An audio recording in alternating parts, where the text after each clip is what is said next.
बुलढाणा जिल्ह्यात गेल्या काही दिवसांपासून थंडीची प्रचंड लाट पसरली आहे। तापमानात 2 ते 3 अंशाची घट झाल्याने लहान मुलं आणि वृद्धांची तब्येत बिघडू लागली असून सर्दी, खोकला आणि तापाच्या रुग्णसंख्येतही वाढ झाली आहे। पुढील 4 ते 5 दिवस थंडीचा इशारा हवामान खात्याने दिल्याने नागरिकांनी विशेष काळजी घ्यावी असंही आवाहन करण्यात आलं आहे। बुलढाणा जिल्ह्यात सध्या तीव्र थंडीची लाट पसरली आहे। गेल्या 2 ते 3 दिवसात तापमान 2 ते 3 अंशांनी घसरल्याने नागरिकांनी उबदार कपड्यांचा आधार घेतला आहे। हवामान खात्याने आगामी 4 ते 5 दिवस थंडीची लाट कायम राहण्याची शक्यता वर्तवली आहे। कमी तापमानामुळे आरोग्यावरही मोठा परिणाम होत असून सर्दी, खोकला, ताप यासारख्या आजारांचे रुग्ण वाढताना दिसत आहे। विशेषतः लहान मुलं आणि वृद्ध नागरिक हे थंडीत सर्वाधिक प्रभावित होत असल्याने त्यांची काळजी घेणे अत्यंत आवश्यक आहे। नागरिकांकडून ऊब मिळवण्यासाठी शहरात आणि ग्रामीण भागात शेकोट्या पेटवताना दिसत आहेत।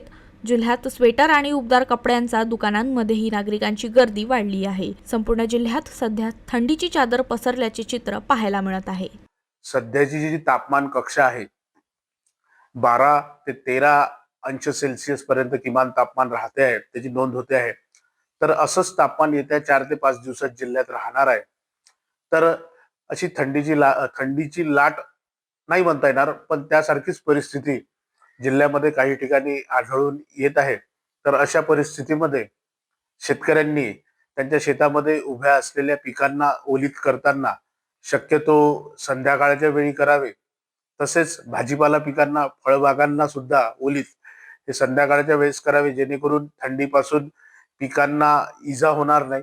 त्यासोबतच फळबागांमध्ये, फळझाडांच्या आळ्यामध्ये पालापाचोळ्याचे आच्छादन करावे, ज्यामुळे जमिनीतील तापमान नियंत्रित राहण्यास मदत होते। 5 वर्षापर्यंतच्या बच्चूमध्ये URTI, LRTI जसे की निमोनिया होणे, ॲलर्जिक रायनायटिस होणे, सर्दी खोकला होणे हा प्रकार वाढतो व्हायरल इन्फेक्शनमुळे। त्या कारणास्तव बच्चूंना अतिशय उबदार वातावरणामध्ये ठेवावे आणि जर जेवढी शक्यतो काळजी घ्यावी आणि जर ते आजारी पडत असतील किंवा त्यांना काही प्रॉब्लेम झाला तर सरकारी दवाखान्यात किंवा नजीकच्या दवाखान्यामध्ये त्वरित उपचार घेण्यासाठी दाखवून द्यावे।